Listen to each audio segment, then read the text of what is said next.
We're going to get started. Please feel free to keep networking and eating. Again, welcome to everyone. It's so great to see everyone here for this afternoon's monthly membership luncheon. For those that may not know me, I'm Tom Michelada. I'm the interim president and CEO here at the Hoover Area Chamber of Commerce. And again, welcome to our monthly luncheon. We want to thank our sponsors, Regions.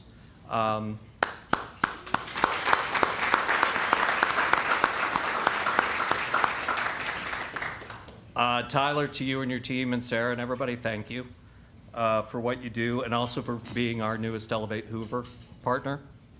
It's a lot of money.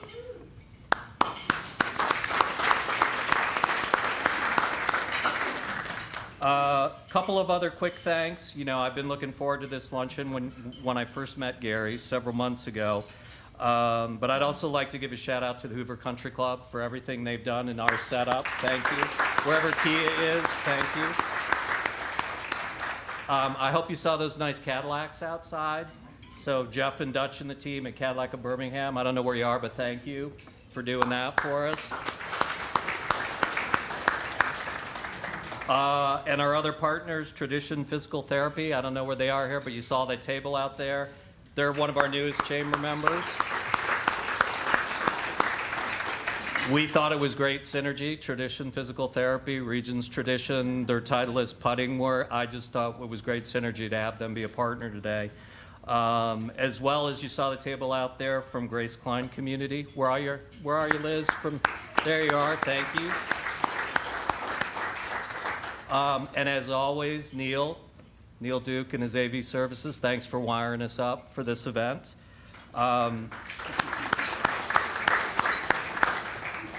As I mentioned, I've been looking forward to this for quite a while because I've been fortunate enough in a few other chambers I've worked at in Cary, North Carolina, and also in Sioux Falls, South Dakota, to be affiliated with the SAS Championships, the Senior PGA Tour event, as well as in Sioux Falls, South Dakota, as I mentioned, the Sanford International, which I believe, if memory serves, our defending champion here for the Regions Tradition is also defending at the Sanford International. I believe Steve Stricker is defending at both, if memory serves. But I've always seen the lasting impact and the true impact that gets made from off the course after the event is over with. Again, Regions as a sponsor, you couldn't ask for a better community partner for what we do. But you're not all here to listen to me. We've got some great presenters that are going to talk to you more about the event as well as to learn about Gary Christian's unbelievable journey. So now it's my pleasure to make a few remarks. Our 2024 Chair of the Board for the Hoover Area Chamber of Commerce, Rowan Porbanderwala.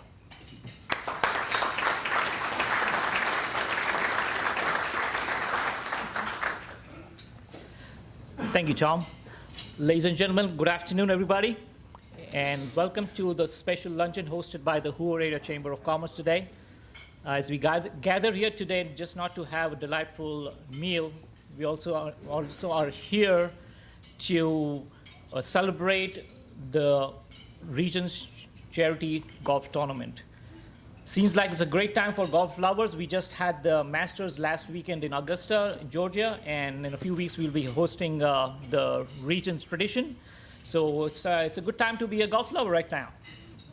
So as a chamber, I feel incredibly proud that this event is being held in Hoover for the longest time.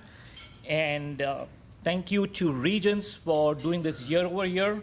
And special thanks to Regions again for being a long-time supporter of the chamber. Thank you so much. Ladies and gentlemen, one big hand.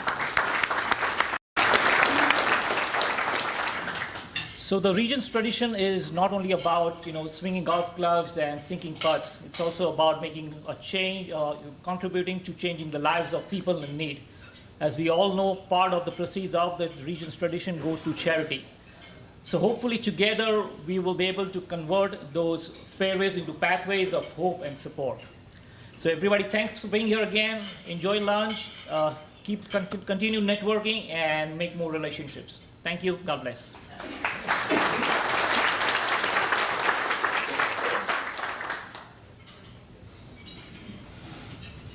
And now for our invocation, I'm going to introduce a man that I'm sure everybody knows and loves, Reverend Tony Johnson from River Chase United Methodist Church.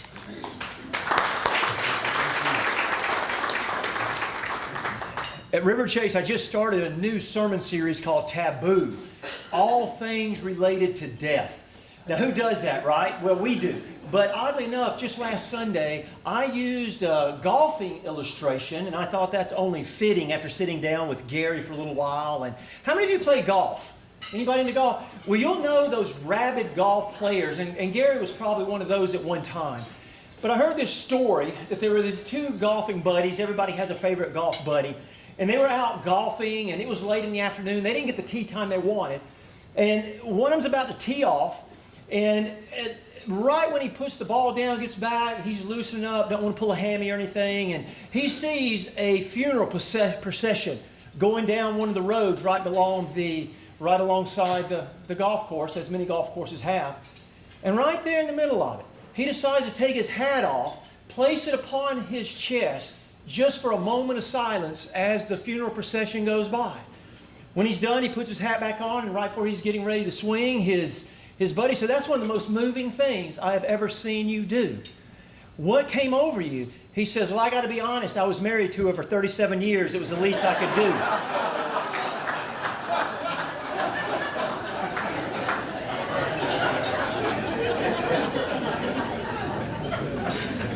Let us pray.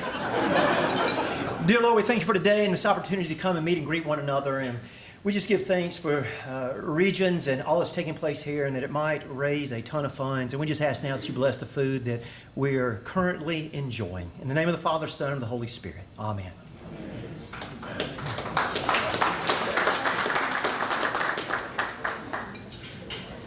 He's always a tough act to follow up, so I'm going to ask everybody to stand for the Pledge of Allegiance.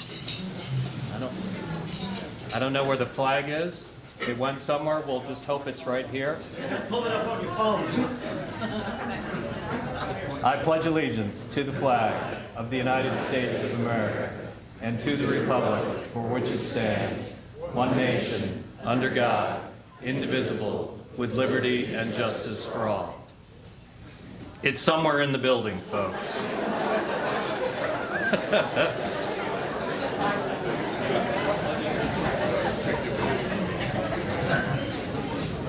Before we get to hear from Gary, I did want to recognize some special guests that are here today. I'm going to start to my table on the left from Hoover City Council, Steve McClinton. Steve, could you?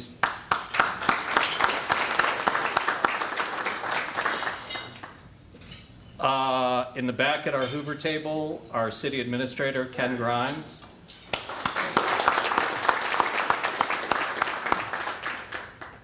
Could I have the board raise your hands, our Board of Directors?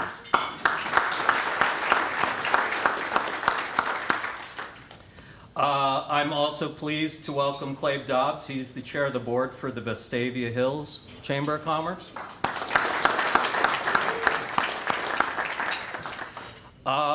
Ambassadors, wave your hands. Where are?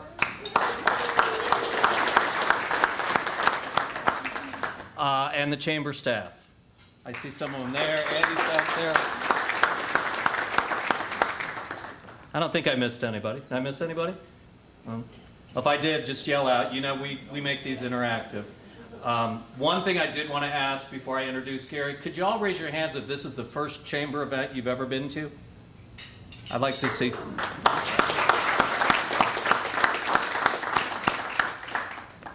Thank you and welcome. We certainly hope to see you at many, many more. So let me introduce our guest speaker today, Gary Christian. Gary comes with a rich experience in the world of golf, spanning both his playing career and broadcasting roles over the past 8 years. Beyond his successes, however, Gary is a perfect example of living the ultimate underdog story. After moving to Alabama from London, England in 1991 to pursue golf at a collegiate level, he spent the next 20 years almost making it until finally qualifying for the PGA Tour in 2011.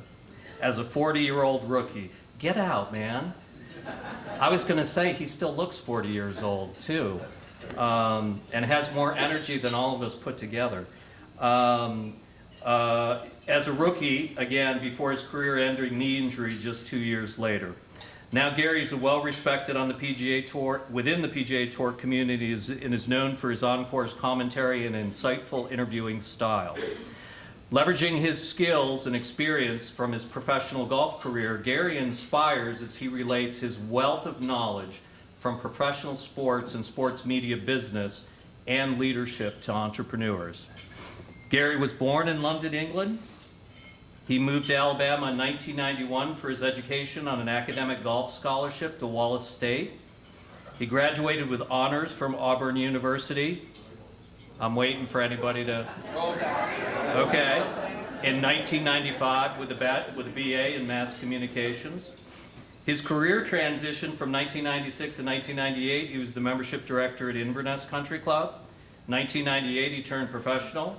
From 98 to 05, won almost 30 mini tour events.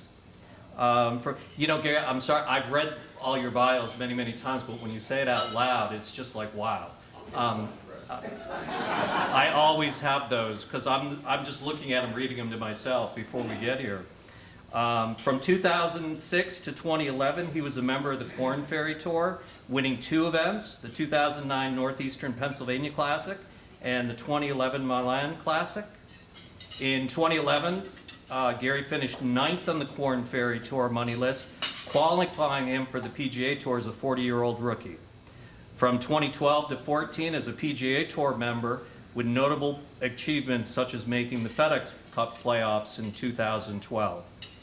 His transition into his broadcasting career from 2015 to 2017, Gary's been a studio analyst for Sky Sports UK, covering the PGA Tour. And from 2015 to present day, he's an on-course commentator and studio analyst for PGA Tour Live on ESPN+. He's also, since 2015, been an on-course commentator for the Golf Channel and NBC Sports. And from 2021, he's been an on-course commentator for ESPN.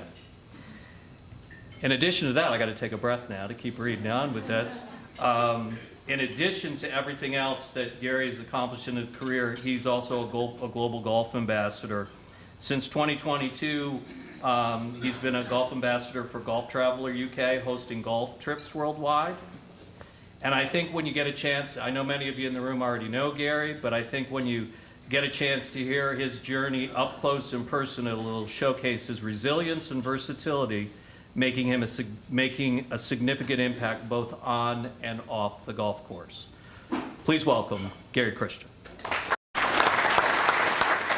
Thank you.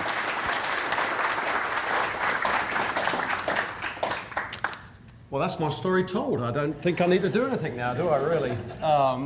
Thank you so much. It really is a true honor to be speaking in front of you. I've lived in Birmingham now for about 25 years. And so to be able to do this is quite the honor to be amongst so many accomplished people. As we just talked about there, my journey started as a leap of faith to leave my country, to leave my family and friends, to pursue the dream of playing professional golf. It was a story of resilience, of perseverance, something that takes that long to happen. You're going to have to demonstrate those personality traits. And I was very fortunate to be around the right people, having the right people around me. Actually, there's one of them right over there, who helped the journey. I found the ability to pivot when things didn't go well and have to change, in effect, business plans in the middle of things, which I think probably all of you can relate to in that, it relates to sports, to life in general, and to business. And so this is kind of that story. The PGA Tour, as we know, is very much, I think we'll call it a youth-centered organization. The average age now is under 30. Just seen Nick Dunlap at 19 as a college sophomore, which I can't get my head around, winning a PGA Tour event. So how did a 40-year-old, undersized, under-talented golfer make it onto the PGA Tour? Well, we'll see where the journey takes us, eh? It all started like most people, their dad got them into the game. I still have my original set of clubs. My mum and dad went to a rummage sale. I got some clubs about that long in a little shadow box at home. That is actually my proudest memento of a journey that I've taken. And you know, my dad just taught me the fundamentals, but like everyone else, went into the team sports at school: soccer, cricket, rugby. I found pretty early that I don't like being tossed around like a rag doll playing rugby. I'm not exactly the ideal size for that. So golf became quite the thing for me, I think. In about my mid-teens, I went very quickly from a 25 handicap to a scratch player, and was a pretty good golfer. Played in a lot of amateur events in the south of England, and unfortunately, I had to work for a living. So. Which is highly unusual for a PGA Tour player. I had a real job for 2 years. I was wait for this, a pensions administrator. And if you think that sounds boring, try doing that job. It's 10 times more boring. So I was playing twice a week at the weekends. Everyone else was playing 7 days a week. And I had that built-in excuse, and I knew there was, man, I can be as good as these players, but I just don't have the ability to compete on an even playing field. So my mum and dad and I sat down, and we kind of, you know, we scraped together some money, and there was an American company that put together trips, like golf tryout trips, and we came to Orlando, and it was not exactly the most organized place. We stayed at this place called the Coco Expo. I don't know what it is. I don't know if any of you have seen the film Cold Is, but I think it was filmed there. It was Spartan, to say the least. The days weren't very organized. The first day they dumped us all off at Cocoa Beach. A bunch of pasty English people who hadn't seen the sun in about 3 years. It didn't go well. So I woke up the next day before the most important round of my life with sunburns, water blisters, and so my new routine before I hit a shot was get over it and then just peel the shirt off with all the blisters just attaching to my body. So didn't play great, but played well enough for Wallace State to offer me a spot on their team. I didn't actually get a golf scholarship. I just got a spot. So fortunately, I qualified for an academic scholarship fairly soon after. The coach, when he picked me up, actually, he said, the first thing he said to me was, "Now, I know you foreign boys, you know, you like to party a bit." I said, "Okay, yeah." He said, "Now we're in a dry county." And so I was trying to figure out how the two things could relate. I thought, well, he's telling me there's a drought in Alabama, and he's asking about me partying. I couldn't quite put the two together, and he explained it. And yeah, it was quite a culture shock coming from London to a dry county in North Alabama. But I played great there for 2 years and got a scholarship to Auburn. Had a great first year. I was all SEC. So my journey was on track. I was looking good. There was some alumni who were looking at me as maybe supporting me to turn pro afterwards. And then I made a fatal error. I changed equipment and went from number 1 on the team to number 5 on the team. And so that was the end of the journey, really. I had 4 great years. I was, you know, I'd proved that if I had a chance, I could play and compete at the highest level. But unfortunately, that last year was going to finish things off. So my mum and dad came to see me graduate, and we were staying with some friends at their beach house down in Destin. I got a kind of little part-time job during football season where I'd rope off their tailgate, and then they would feed and water me for the weekend, and then whatever was left I got to take home, which for someone who's on a tight budget like me, that was very well enjoyed. But we came down to breakfast that day, and I remember waking up and saying, wow, this is the end of the journey. I worked so hard, and I'm going to be going home. And they asked me, hey, my mum and dad, would you mind if he lived with us for a couple of years, see if he can get his game back? They believed in me. They knew how much effort I put in, and they knew that my last year didn't reflect what I was capable of doing. And so it was an amazing second chance. It was, you know, I was starting to prepare myself for a pensions administrator career, which I don't think would have been overly fulfilling. And so I got that second chance. I lived with them. I got better in my first year, shooting around par, not good enough to turn pro. Their next door neighbor was a member at Inverness, and so he took me up there one day, and I met the general manager, Denton Scott, who took a liking to me. He was a former PGA Tour player who was on the Monday circuits. It was called a rabbit, would chase every Monday, trying to Monday qualify, and he made a few tournaments. And so he took a really good liking to me, and he said, you know, we would love for you to be part of Inverness and be our membership director. And I said, Denton, that's wonderful, but unfortunately my immigration is about up, and I'm probably going to have to go home, which was such a disappointment because I was starting to see my game come back. He said, I think we can do something about that. So they found a little trade publication and put a tiny little ad right at the very bottom with a minuscule salary, and funnily enough, no American wanted to do that job. So we were able to apply for a work permit for me, and I had a 5-year work permit. So I got that second chance that I was so excited to have that another opportunity. And that year kind of reflected that. I started playing better and better, and now I'm shooting the 60s every single time. When I went to another course, I'd shoot par or better. Still not good enough to turn pro. In the interim, I was playing the odd event with the money I'd saved up from being a membership director, and I would go down to the Emerald Coast and the Gulf Coast and live in an Auburn van. Didn't have air conditioning, obviously didn't have very good facilities, so when it was hot outside, it was hot inside. When it was cold outside, it was cold inside. And so you learned toughness. You learned if you really, really wanted to do this, these were the sacrifices that you had to make to show you and everyone else that you're prepared to do whatever it takes to get to that level of playing professional golf. Well, the next year, everything finally turned around. Every time I played Inverness, I shot in the mid-60s. Every time I played another golf course, I shot in the 60s. Now it was time, it was ready.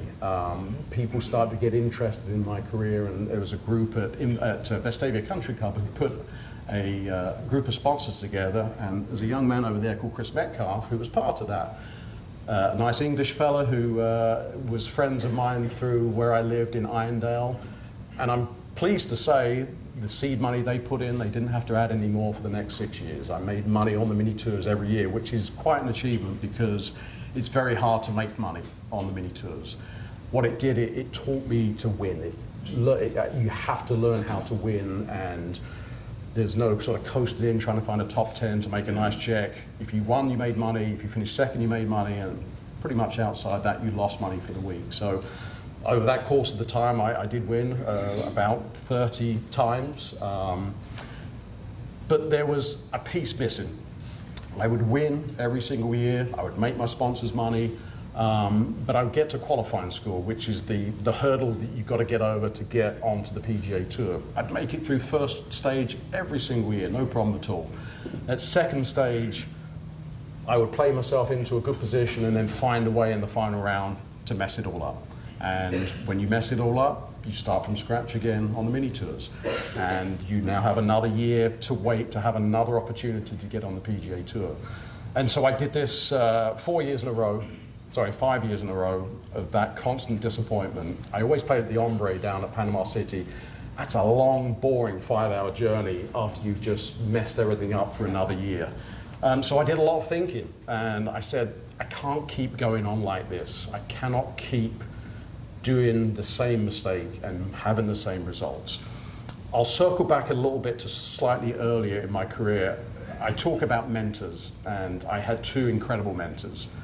Dave Reagan, who some of you may know, former Ryder Cupper, finished runner-up to Jack Nicklaus in the PGA Championship one day. He befriended me, and I would just sit and talk and listen to him.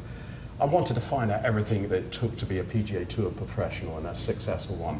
And he was so generous with his time.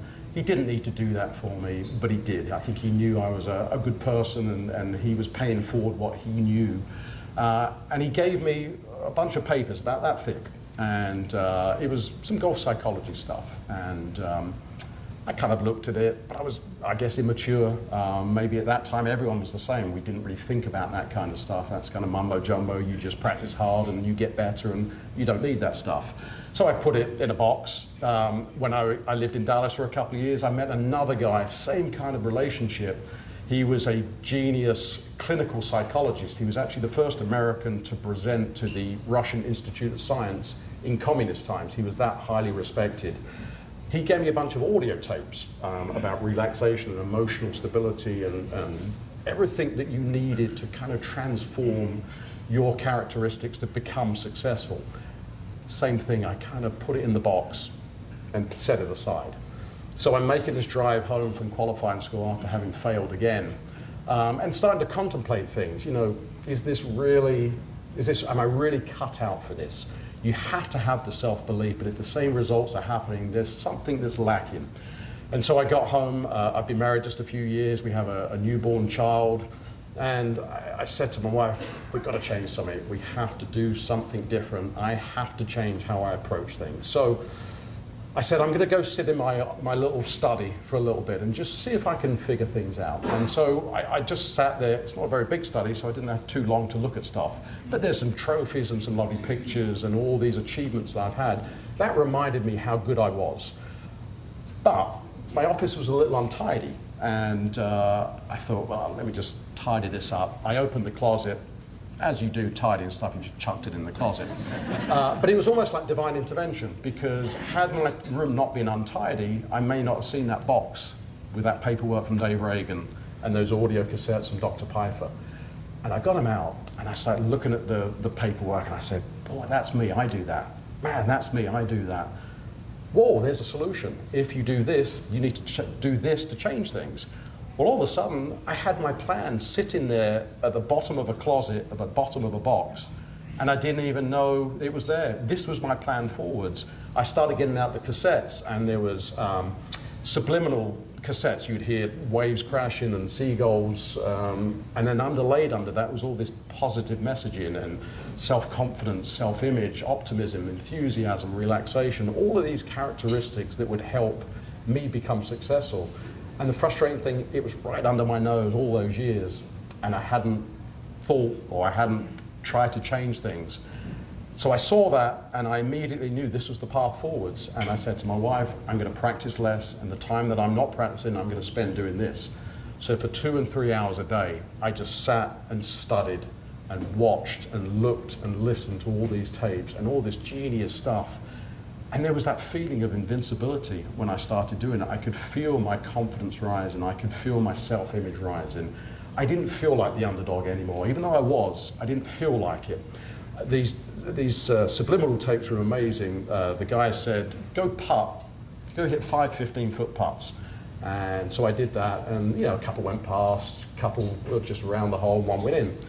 He said, now put on the cassette, where this is the old Walkman days, so I had the strings coming down and everything, and I played this positive thinking tape. Every single putt went 3 feet past the hole, purely from just this positive thinking that I wasn't aware of, but it was getting into my subconscious. So I did this religiously every day of my life, along with incredibly strong visualization. I think all of us out here, when we become successful, we have a plan or we have a vision that we want to happen.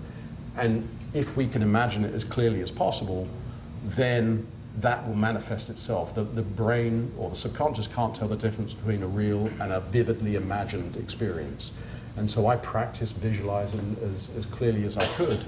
And from anything, from the feel of the wind on my face, the smell of the grass, the temperature, every single thing I imagined as vividly as possible. Well, that next year, it was just an incredible transformation. I played about 25 events.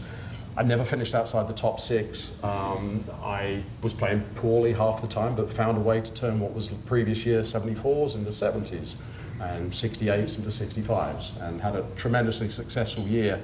Made it through the first stage of qualifying school. Second stage, had a great first round. I thought, this is it, we've got this beaten. Had a very poor second round. Now, in previous years, I would have spent the rest of that day practicing, obsessing, worrying, all of those things that I'd done every other year to that point. I put my clubs in my car, I went to the beach, I got barefooted and walked up the beach, and all I did was use my techniques that I'd worked on so heavily to imagine hitting the best shot of the year. Throughout my whole year, I would go back to that point and remember the best shot I hit with a lob wedge, best shot I hit with a sand wedge, all the way up through the driver of the putter. And at the end of that, I'd given myself an hour of incredibly positive messaging. That night, I slept like a baby. I woke up, I played the 2 perfect rounds of golf, comfortably made it through second stage of qualifying school. Through final stage, I made it to the Corn Ferry Tour, and I had 6 years on the Corn Ferry Tour. So it didn't exactly happen overnight for me, but I won in 2009, my 4th year on that tour. And again, the power of visualization was so apparent. I remember at the start of the week, I dreamt, or I imagined making a 4-foot putt to win the tournament. And funnily enough, coming to the 72nd hole, I had a 4-foot putt. I didn't know what it was for. It turns out it was to get in the playoff. But again, the brain doesn't know the difference between a real and an imagined experience. I made the putt as confidently as I could possibly make it, right in the middle, and then prevailed in at the time, the longest sudden death playoff on the Corn Ferry Tour. It was 9 holes. I probably should have got paid more for all that extra golf. And so the confidence now was there. Okay, I can win at the mini tour level. I can win at the Corn Ferry Tour level. Now my next step is just to get to the PGA Tour, because I know that will translate. I just barely missed out getting the top at that time, 15, to get my PGA Tour card that year. I went to final stage of qualifying school. Top 25 gets their cards to the PGA Tour. I finished 26th. And that was a hard journey home. One shot over, I think at that time it was 6 rounds of golf, not 4 rounds of golf. It was just, it was an absolute soul destroyer, being so close. You're on the precipice of reaching this childhood dream, and it was 1 shot away after all those holes I played. And so that next year, I kind of struggled to recover a little bit from that experience. I played okay, but nothing special. But then rededicated myself at the end of 2010 with the mental, with the emotional side, and just everything. Again, I felt invincible. That next year I came out, played great. All my stats were incredible. Top 20 in basically every category on the tour. And I went home to England. And yeah, the people who are around you know you best, the people who have played with you all those years. And they all said, man, you walk differently, you talk differently, you shoot 64 every time we play with you, you're ready to play on the PGA Tour. And sometimes that's kind of all you need, that little boost from friends, just to remind you how good you are. And I went back 2 weeks later and won in Pittsburgh at the Milan Classic. And I got an amazing picture. I held off Kevin Kisner down the stretch, which was a pretty good achievement. He was a pretty decent player. But Arnold Palmer grew up in Latrobe, not far from where the course was, and he was the honorary tournament chairman. And someone took a picture of me making my, I don't know, 6-inch putt to get my PGA Tour card, and sent it to him. He signed it. He sent a letter with it, like he did with people who won around the world. And again, that's just another one of those amazing mementos of the journey. So there I was. I was a 40-year-old rookie on the PGA Tour. I got interviewed, and I think it showed that it meant a lot to me. I was crying. It was sunscreen in my eye. I can assure you of that. There was a little emotion as well, but I made the mistake of just rubbing it right as I was about to make my 6-inch putt for my tour card. I couldn't actually see the hole, so fortunately I aimed pretty well. And so, you know, sometimes the journey is more interesting than the actual destination. I'd worked so hard to get to that point, and the goal was reached. And so, you know, I'm trying to figure out, okay, what's next? And, you know, I was trying to reset goals. I've made the goal that I didn't think I could reach, and I reached it. And so here begun the rookie season of a 40-year-old rookie. And there was a great film at the time, and they adopted the moniker for me. I was the 40-year-old PGA Tour virgin. So got some nice publicity for that.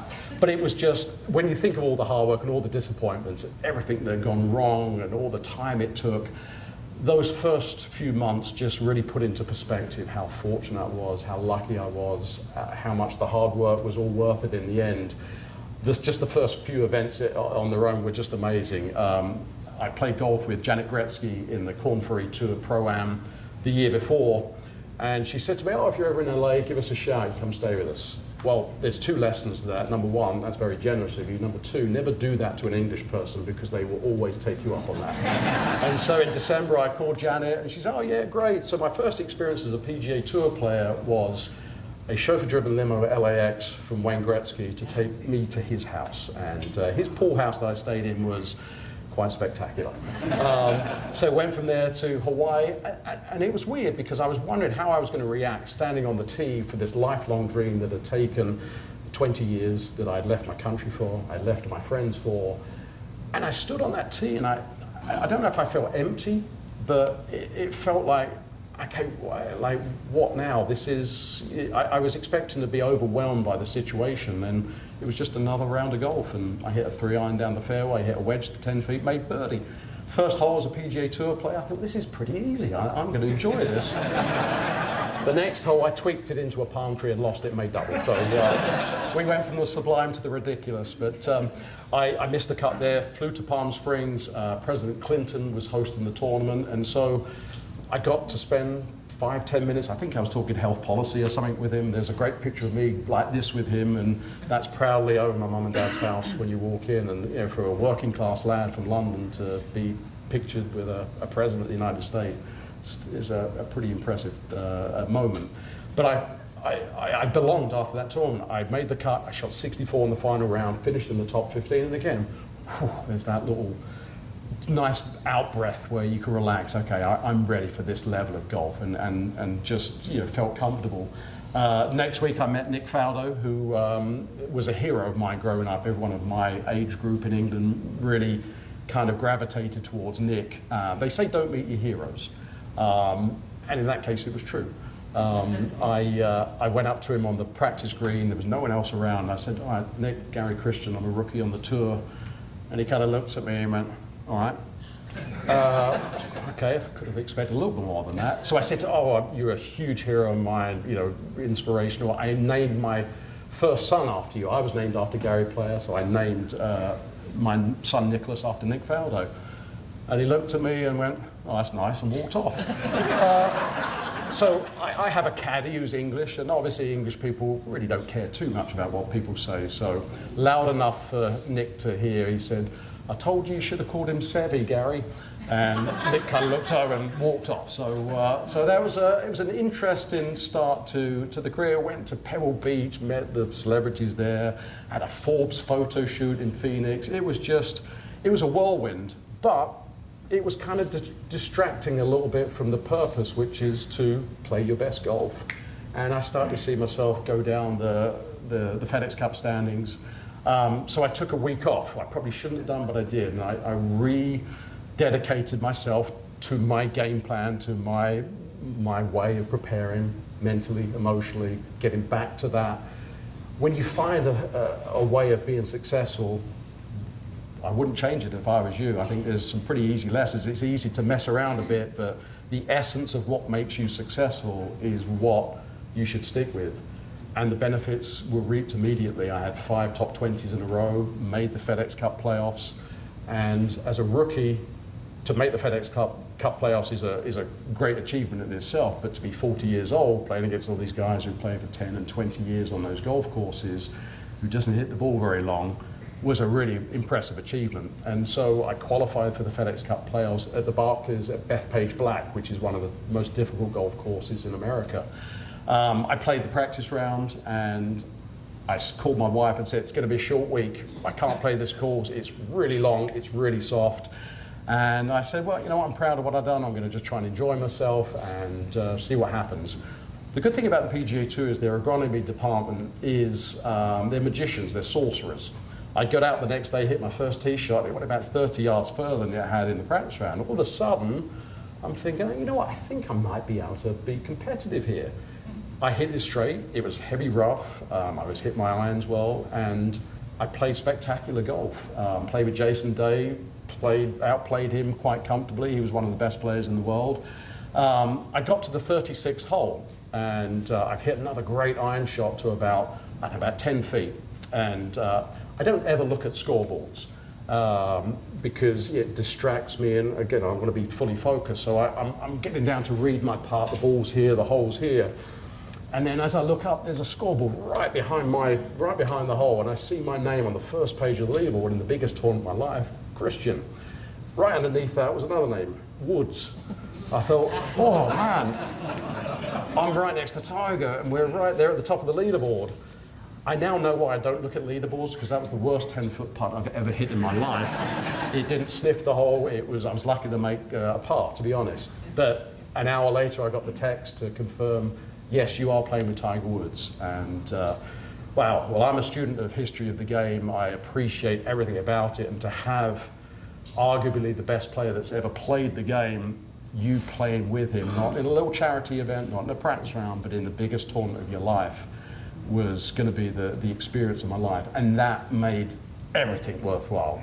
Being on the tour was good enough, but to do that and be in that arena was incredible. Now, I'm used to 11 people watching me at the very most. Chris Metcalf might make 12. 5,000 people lined that first hole around the green, around the tee, both sides. It actually made it easy to hit the fairway, because if I could just avoid the people, I was going to be in pretty good shape. So I met Tiger on the first tee, shook his hand. Hey Tiger, I'm Gary. Gary Tiger, all that. Sorry, he's caddy, right mate, how you doing? I hit my tee shot, managed to get it right down the middle, which was a nice achievement for how I felt. But we're walking down the first fairway, my caddy and I, and here comes Tiger running up behind me. And I think, blimey, he's going to come and talk to me. I wasn't expecting this. And so he asked me a question, and I gave the perfect answer. If I'd have given another answer, my day may have been a little bit different. So he came down and said to me, hey, Gary, what part of Australia are you from? And so the perfect answer was, Tiger, your people didn't do a very good job researching me last night, did they? I'm from England. And he laughed, and that was it. He was immediately at ease, I was at ease, and we spent basically every hole walking down the fairway just talking. And so the ability to learn, listen to Tiger, how he's thinking. You know, I asked some quite probing questions about competitive golf, and he was very generous with that. What I found was he was a very, very normal, down-to-earth guy, just trapped in superstardom. I actually I hit a shot that I probably should have just dropped the clubs after that and quit. I hit one in a bunker. I had a 4 hybrid out of the bunker. It clipped the top of the bunker. It went way up in the air, and it landed in the middle of the green, and it spun as well. And Tiger was a little bit further on. He turned around. I can't repeat the actual words he said, but let's suffice it to say he was quite impressed. And as I said, that should have been, I should have quit right there. But we had some lovely chats, and there was one moment that really struck and stuck with me. I was walking down one fairway with him and said, Tiger, this has been an amazing privilege to play with you. I've really enjoyed, you know, how gracious you've been. You've been so interesting to talk to. But you know what? I hear what people say. I see what you go through every single day. I wouldn't swap my life for yours or anything in the world.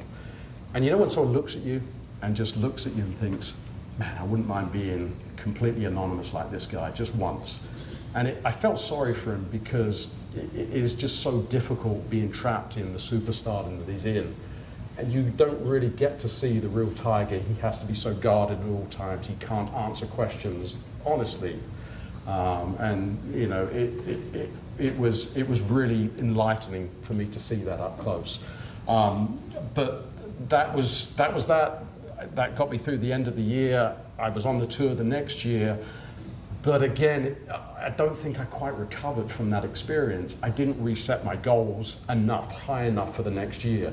I got off to a slow start, and it was one of those things that just, I couldn't get going. And so again, I went back to the mental side of the game and finally saw a little bit of something coming through in the summer of 2013. I played with Ricky Fowler in the last round of the Travelers. We both shot in the mid-60s, played great. I'm playing with one of the best players in the world. I've matched him shot for shot. And again, had that belief. But the last 2 holes, I made a couple of putts like this, and it didn't feel real good. I made them both, but I felt kind of jittery, a little bit shaky. But I made a really nice check, and I got to fly out that night, and I'm sitting on the aeroplane, and my heart rate's still 125 about 3 hours later. And I said to myself, man, I'm not sure if I want to do this anymore. I don't like the way this makes me feel. And that's where maybe a little bit more divine intervention came in. I think 3 weeks later, the TV show The Bachelor ended my PGA Tour career. I was in the Canadian Open, and I wasn't on The Bachelor, don't worry about that.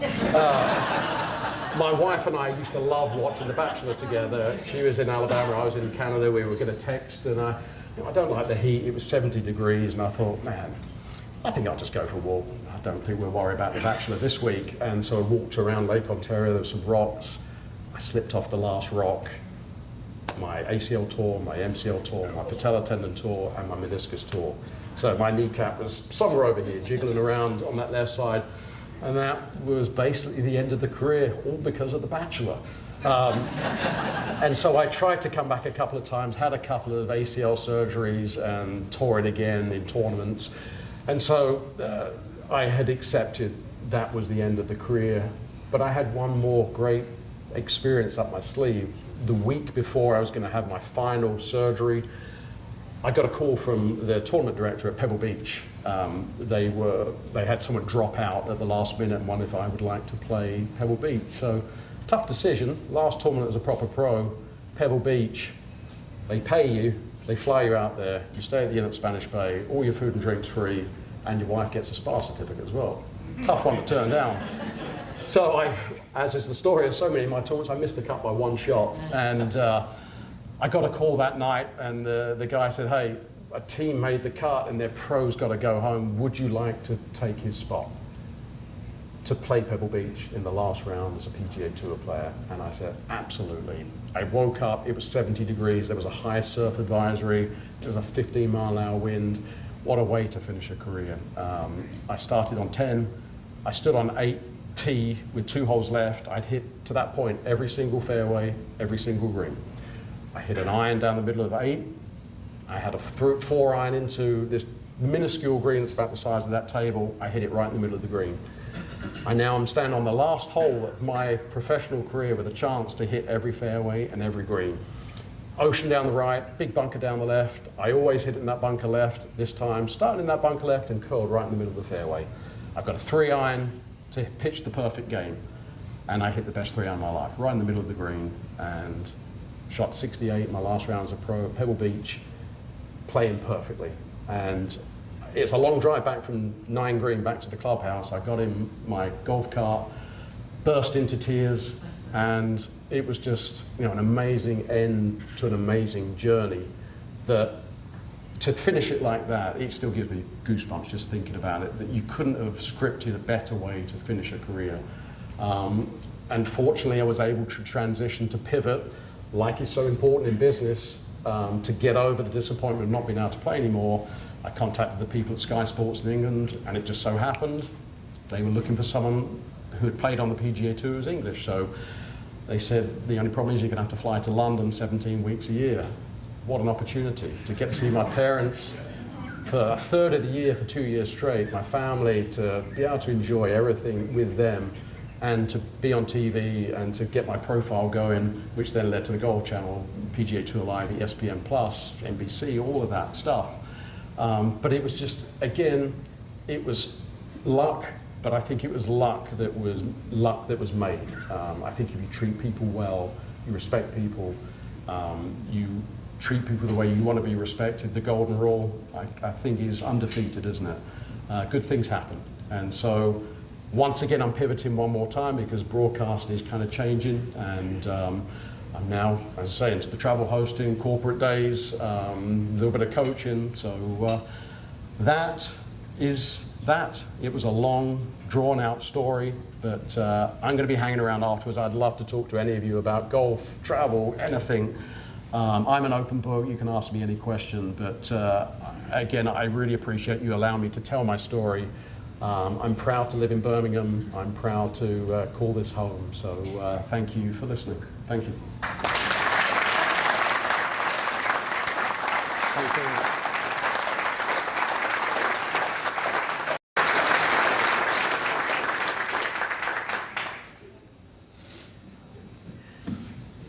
Thank you, Gary. Let's give another round of applause.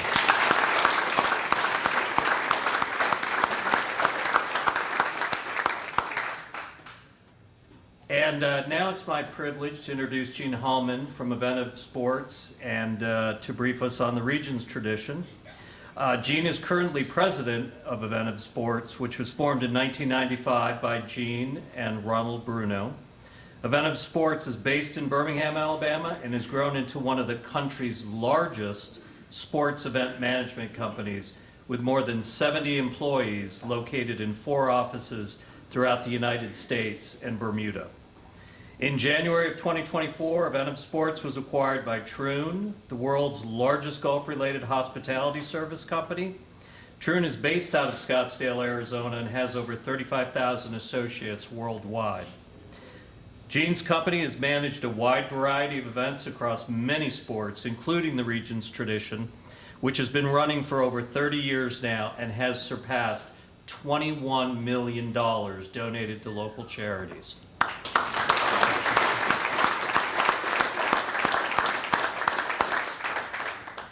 Other events managed by Gene include the 1996 Olympic Soccer at Legion Field, Children's of Alabama Indy Grand Prix, U.S. Senior and Women's Golf Opens, the SEC Baseball Tournament, Magic City Classic, the United Football League and the Birmingham Stallions, Davis and Fed Cups from tennis, the WBC heavyweight title fights, women's and men's national team international friendlies, and the World Games in 2022. Eventum Sports is responsible for managing the football game day fan experiences for the University of Alabama. Roll Tide. I figured I'd pause there just for a moment. Auburn University, UAB, and Alabama State University.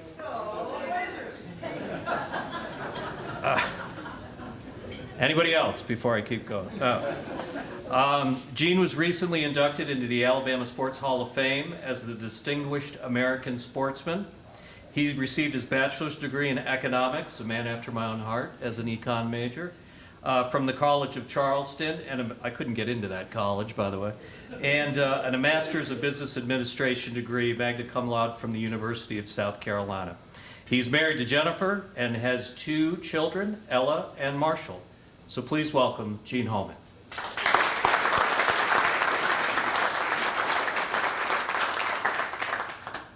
I promise I'll be brief. One lesson I learned today is to never follow a speaker with a charming British accent. Because I'm just country. The Regions Tradition started as the Bruno's Memorial Classic, but it's been the Regions Tradition longer than it was the other. And it began back in 1992. It had a great start in that Paul Feinbaum, who was a columnist at the time, wrote a column saying, "This tournament will not last 3 years." We're now entering our 32nd year, and I remind Paul every time I see him. It's the longest standing event on the Champions Tour in the same community, Hoover, Alabama. So we're very proud of the fact that we're in Hoover. Greystone is our home. It's the perfect tournament venue. When Bruno's, our preceding title sponsor, declared bankruptcy after it changed hands 4 or 5 times, I was desperate. I needed a title sponsor, and I'm looking at our sponsor list, and I see Regions Bank. I'm like, oh, let's go call on them. And what did they spend the year before they became title? $5,000. So when I showed up at the marketing EVP's office and said, I want to talk to you about a sponsorship, he's like, no, we're in, we're good. We'll do what we did last year. I said, no, I'm looking for $3 million. And after I picked him up off the floor, we had a great dialogue. This tournament has had Arnold Palmer, Gary. I saw Gary play on Saturday at the Masters. He's almost 90. He's in phenomenal shape. Tom Watson, Raymond Floyd, Hill Irwin, Hubert Green, Jerry Pate, Ben Crenshaw, Fuzzy, Bernhard. All these players in the Golf Hall of Fame, and they've all been here. Who's our favorite player of all time, though? Usually people say Chi-Chi. Yeah, yeah. And he was special. We miss him. I still his best jokes. Here's his best joke. When my grandmother was 85 years old, she started walking 2 miles a day. She's now 93, and we don't know where she is.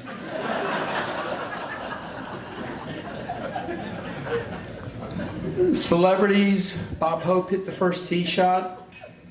And I should have asked at the beginning, when the tournament began in 1992, raise hands if you weren't born in 1992. That makes me feel really, I spoke to this esteemed chamber maybe 10 times over the course of that time, and 1992 was a long time ago.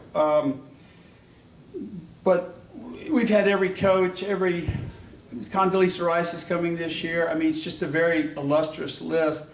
But the question I get asked the most now is both Coach Saban and Kalen DeVore playing in the Pro-Am? And the answer is yes, both of them are. Not together, by design. We want to spread out the crowds, but they will be playing together. Volunteers, we have 1,000 people that pay us to volunteer, so that's kind of an oxymoron when you pay to volunteer, but you're paying for your shirt and your clothing and your badge. Over the 32 years, we have 11 people who have done all 32 tournaments, which is just amazing. We can't thank those people enough. Real quickly, some of the special events we have this year. We have a Junior Regents Tradition Golf Tournament. We have a First Tee of Birmingham Clinic. We have a Coke Women's Long Drive competition on Thursday. So if you can bomb it, ladies, come on and join us. We have an adaptive golf clinic. We have the Black Jacket Symphony playing the Beatles on, did I say that right? The Beatles on Friday. We're going to be doing a body armor putting contest on Saturday. So we have a wide variety. The financial literacy. We're going to have also a seminar on that on Saturday. I'm pointing at Paul Hodges. He's our sports marketing contact at Regions and does so much for this golf tournament. The economic impact, more than 20 million. We've had that validated 3 different ways by 3 different organizations. We're on the Golf Channel all 4 rounds. We're one of the 5 major championships on the Champions Tour. And as was mentioned, finally, we have been able to donate 21 million plus to charity, primarily because Regions Bank, because without them, we couldn't have this golf tournament. So we appreciate them, and we appreciate Hoover and a lot of you who volunteer and help make this tournament successful. Thank you.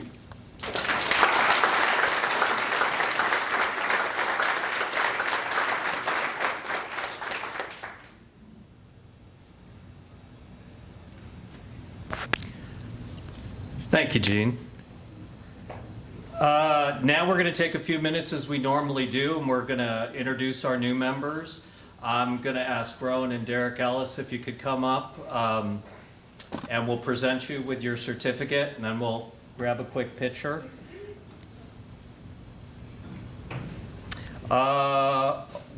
And I would like to let you know we're introducing 14. I'm not sure if they're all here today, but to add to our 10,000, boy, you were like, wow, we're wishing we're that, to our 1,075 plus chamber member family.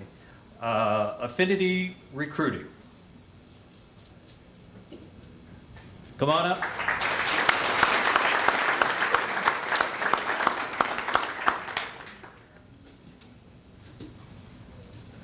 And as he's coming up for a quick photo, I do want to mention to all of our honored guests, our board, all our new chamber members, ambassadors, please hang out afterwards for anybody who wants to do some photos, as well as you get a chance to chat more with Gary. Our second, Vector Security, Inc.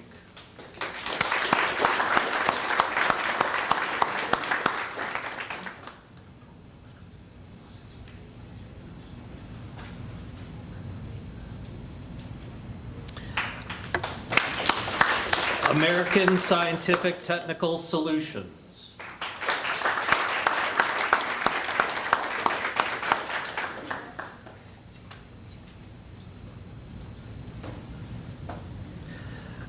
Turtle Creek Enterprises.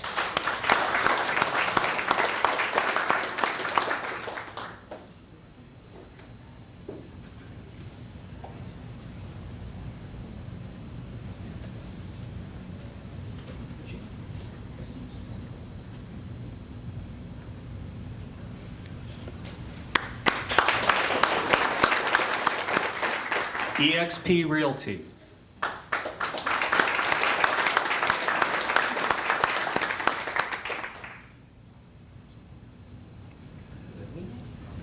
I just have EXP Realty. I know that's you.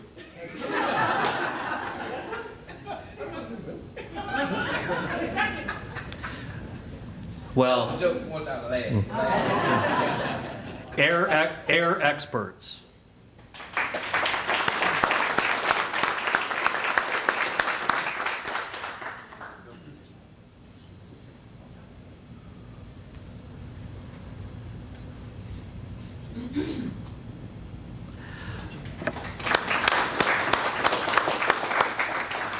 Fortenberry Marketing.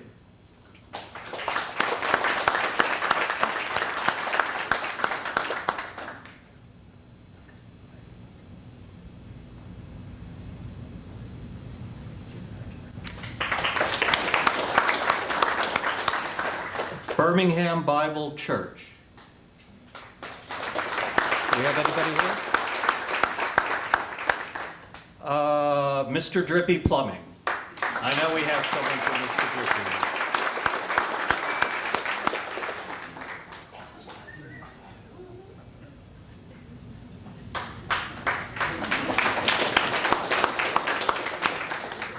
Stay Dry Roofing and Construction.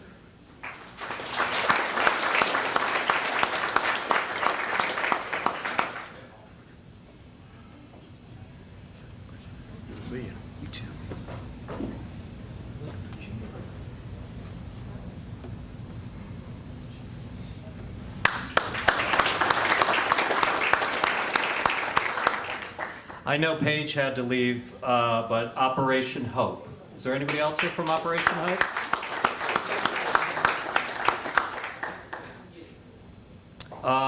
Lolly Counseling.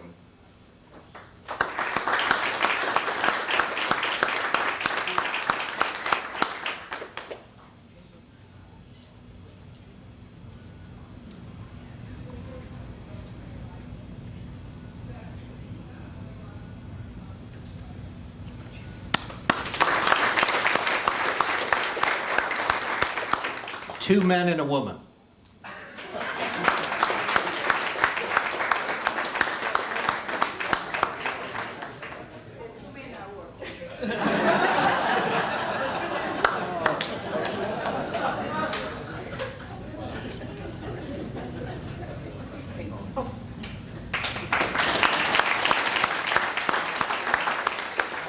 A couple others, I'm not sure if they're here or not. Do we have anybody from Dunn's HVAC here today? Okay, how about BKM Law Firm? I just wanted to check and not forget any of our new members. How about J. Pickering Law Firm? Just want to make sure we have there. I'm going to ask Derek and Rowan to stay up here, but let's give a round of applause to all our new members. How about we give some stuff away? There's a round table over there with a whole lot of stuff. We're going to start with the bike, though. There's that nice green. There's our bowl.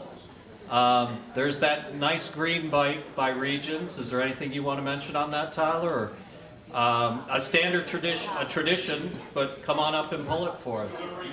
If you win, though, you gotta sign a form for us. Well, here I got. Well, yeah, I forgot to ask before we start. Has everybody got a business card in there? And don't worry, Tyler, I got the waiver right with me, so, you know.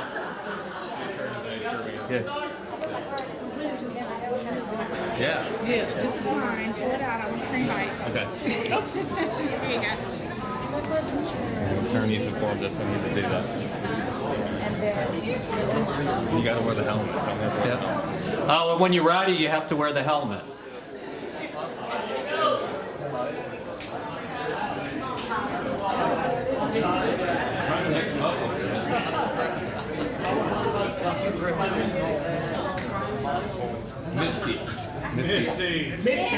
Mitzi from Enjoy Hoover.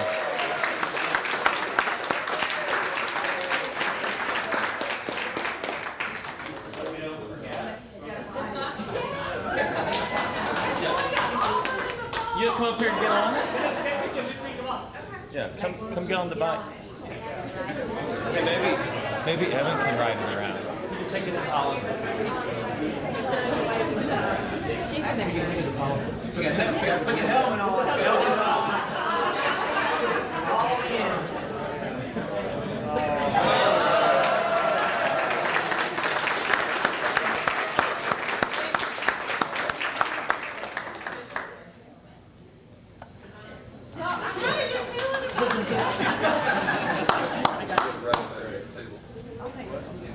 Thank you, Regents.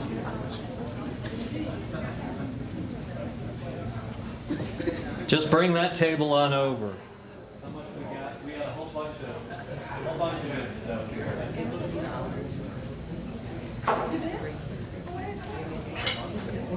I'm gonna look and see what you're giving away. If they're the 4 sleeves of golf.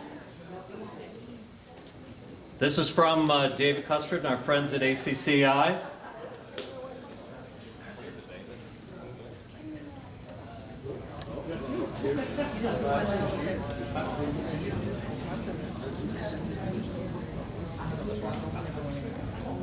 Kathy Burke, Spectrum Research. Spectrum Research.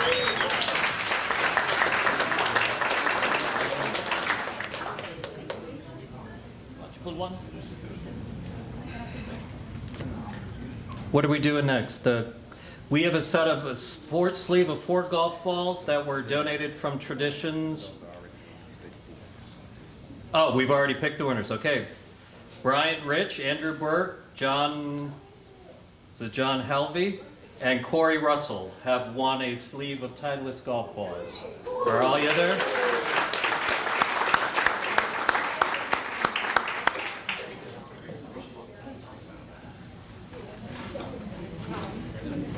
Thanks to Traditions Physical Therapy for providing those. Jen, not John. Oh, it's Jen. I'm sorry. It looked like John. I know who Jen is.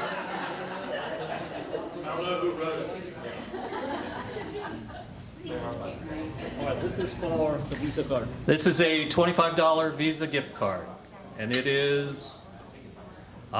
Bridget Johnson.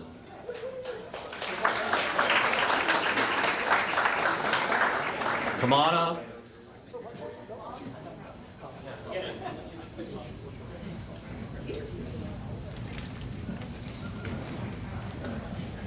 This is from Andrew Burke and our friends at General Informatics.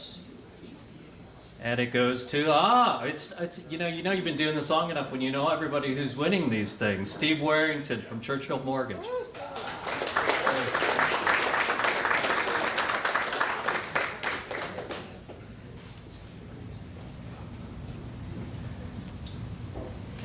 Okay, we have another $25 gift card.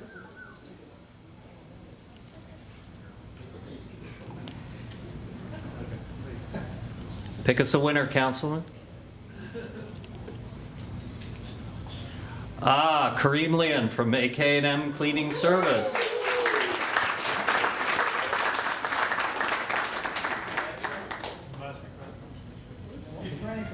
See, now at the event we were at yesterday, you didn't have to be present at the ribbon cutting, and we were kind of saying,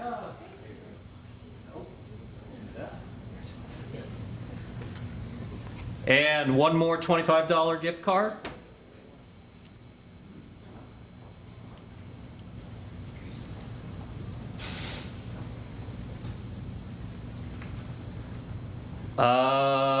Any reason to plan, and I can't see it too well. Is it Tara Weiss? Where is Tara?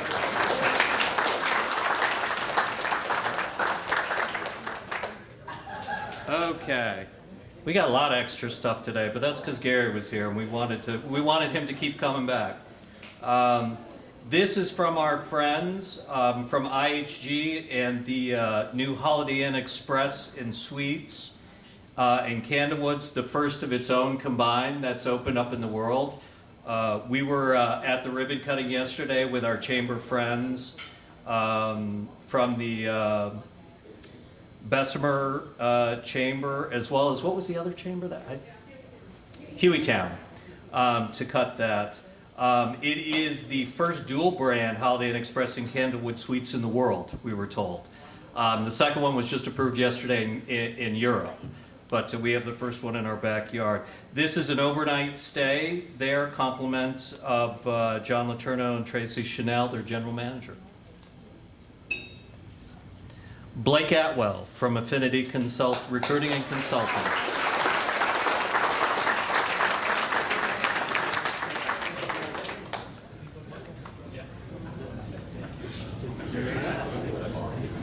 And you can check out the water park right next to it, make a whole weekend of it.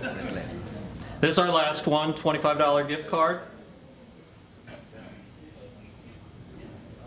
Did you pull this one, Ron? Okay. I don't even need my glass. Frida Dale from Faulkner University.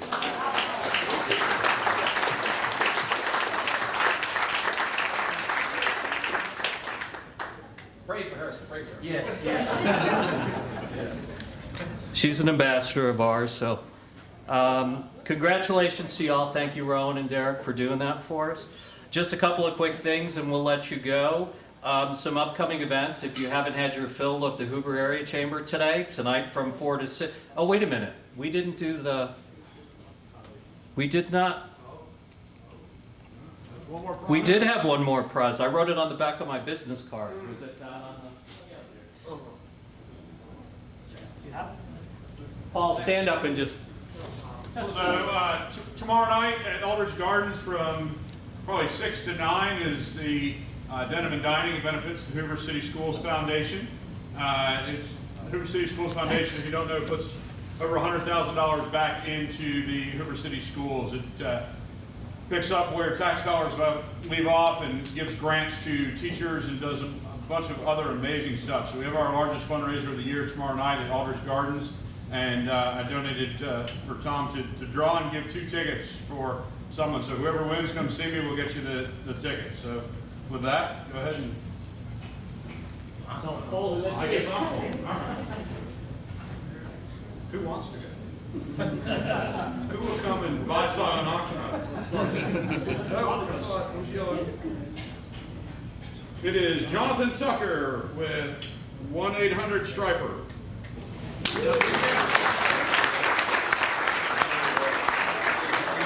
Is he here? Yeah. Got to be here to win it.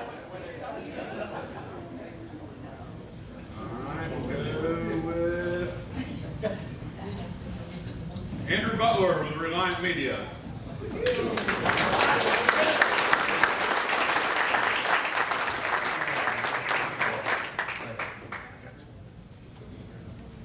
Okay, sorry about that. I knew we were missing something. Again, just a couple of quick events for the balance of the month. Like I mentioned, if you haven't had enough of the Hoover Area Chamber or want to enjoy more of us, tonight from 4 p.m. to 6, we have our We Run on an EOS event at Trim Tab Brewing, the entrepreneurial operating system. You'll be able to meet with all 8 of the cohorts and learn more about their programming. On the 25th, we have our business after hours from 5 p.m. on at Apricot Lane. Don't forget, you've seen them at your table, on Saturday the 27th, we have Celebrate Hoover Day at Veterans Park. As I mentioned at last week's luncheon, on Friday when we kicked off our Wilbron Leadership Series, April 28th to May 2nd is National Small Business Week. You know, we have over 4,000 small businesses in our market, but that's when we all take that week to support what we're doing in small business. And our Entrepreneurial Council will be doing virtual summit programming from 11:30 a.m. to 1 p.m. Monday through Thursday. And on Friday, they will be doing it virtually and live at the Chamber to come in for a lunch and learn. So go to hooverchamber.org for more information on any of our events or things coming up so you can see more of our partners. And also on April 30th and May 1st is the SBA and SCORE National Small Business Week virtual 2-day summit. All this info is available and free on our website. Again, it's hooverchamber.org. Again, my thanks to Gary and Jean for being with us today and talking. My thanks to Regions for their support, not only with the tradition, but what they do for us at the Chamber. That's very important. And again, to our folks at Cadillac of Birmingham for bringing those nice cars, Traditions Physical Therapy, Grace Klein for being here today, and also, for Neil back there in our sound, and wherever Andy is from Content Logistics, he's our content provider in that, so probably within an hour, no pressure, Andy, this stuff will be up on our social media feeds. But as I tell our chamber members too, if you've noticed, there's a lot more content that we're putting out, and that's thanks to our partnership with Content Logistics. So typically when people pass along that stuff to me, I introduce them to Andy through email and go, all right, talk to him, because we want to promote Hoover and our great community events. Again, have a great chamber day, and please hang out for more photos than that. Gary's going to be around to chat with you all, and have a great rest of the week too. Thanks for coming.